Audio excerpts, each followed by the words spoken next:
wonderful people. Thank you so very much for sharing your time with me. If you are a new subscriber, welcome to this community. And as always, I hope that I share very helpful information for you so that you continue to soar above the fray. I want to talk today about how the narcissist needs your reaction to solidify their smear campaign, to let other people know that they are indeed the victim. Victimhood is what narcissists use to snag real victims. They like the reaction of people feeling sorry for them. This is something they take great pleasure in. They like the initial reaction of people feeling sorry for them, and then they like for their victims to fear them. This is their supply. So the narcissist needs you to react to the whole setup. And this is why they don't give closure. Because when you don't give a human being closure, then that human could react, beg and plead for understanding, talk to me, communicate, because that's what normal functioning human beings do. We want to make a connection in some kind of way. And the narcissist is not connected emotionally. And this is why it's easy for that thing to just, sort of drop you like a bad habit and keep it moving on into bed with the next person. And they know that you are going to want that closure. You're going to want to talk, to sort things out, and, come into an agreement of ending the relationship the correct way. So they start their smear campaign with the new victim and tell this person all of these horrible things that you've done. I know my ex told me how much of a terrible mother his ex-wife was and how she didn't clean up and she took all of his money, and he was just a victim of everything that she had done. And so of course, I felt like, oh my gosh, this is sad. Like, why would she be doing all of that stuff? But I didn't know this woman. So of course, I didn't attack her, but that's what he wanted. He also wanted her to react to no closure. And she was doing that, begging and pleading on phone calls, trying to get in touch with me. Her and my ex actually had a conversation together, and they both reached out to us separately. I mean, it was a hot mess, you guys. So in that situation, he wanted her to react. She did for a little bit, but I still didn't see her as crazy. But what I'm telling you is that sometimes people will see you as crazy, depending on how you reacted, if you react at all. They'll set you up, tell the story of you coming after them, attacking them, taking everything, being a terrible parent, being a terrible friend, whatever. And then when you react for that closure, you might get upset. Just depends on how everything went down. You might be really upset. You might drive by their house. You might, write letters to them. You might send emails. You might text. You're doing anything that you can to get some communication from this person.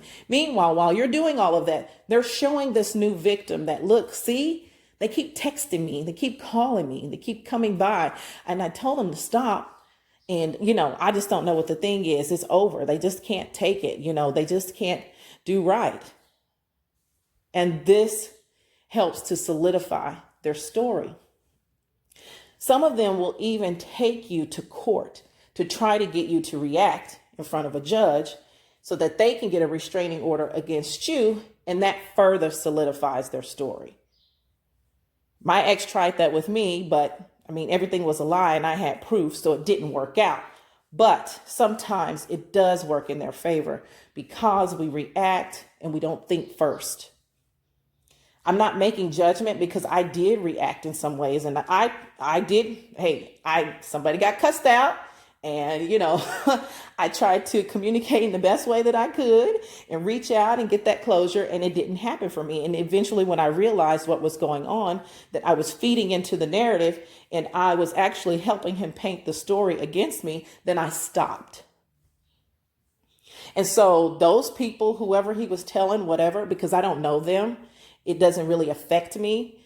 But whoever he was telling whatever lies, probably believe him, because I did react and go off. And I'm sure he kept a copy of any message that I sent to him so he could show proof to them. So don't give them that reaction. Don't feed into their narrative. Don't solidify their false story against you. Gray rock, no contact. Those are the two ways to stay safe outside of the narcissist's lies and traps. Okay? Do not react. It is a trap. They must be a victim in order to continue successfully bringing down other people.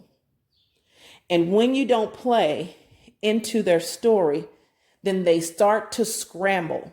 They start sometimes to collapse. That's what we want to see. We want as many of these jokers to fall down, to collapse, and to go into hiding as possible. Whatever they have to do, we need to get them off the streets. And eventually create a database and, register them like sex offenders is what we really need to do. So be careful. Don't let the reaction show people who don't know you that, oh yeah, this person is crazy. Although we know you're not. People don't know that you didn't get closure. They don't know that you were beaten, that all of your money was taken. They don't know that the narcissist hurt your children. They don't know any of that because the narcissist is not telling that part of the story. If they are, they're telling it as if you did it. That's how they speak. When they tell someone or tell you that the ex had done all of these things to them, what they're telling that person is what they had done to you. And so my ex telling me, now that I know about how horrible his ex-wife was, how horrible of a parent, how dirty and nasty she was, when I got to know him, I realized it was all him he was talking about. He was confessing who he is and projecting his behavior onto her. Because I later saw pictures, even when we were together, of his ex-wife's home, and her home was very clean. And so I started to think like, that's interesting, because his home is not clean. It's filthy and disgusting. And so they will tell that person. If you want to know what they're saying to the new person, think about all of the horrible things they had done to you. And they're telling that person that you were the one who did it. Do not react. Know the enemy, know the enemy's tactics, and you will be safe in no contact, praying, and reacting in a smart way, responding, should I say, in a smart way by documenting any of their behavior. Anytime they try to contact you, you document it. Don't respond. Get the upper hand. You have the power. The ball is in your court. I hope this information was helpful for you all. Please take care of yourselves and please take care of the people who love you. Have a fantastic Tuesday, and thank you again for joining me. God bless you.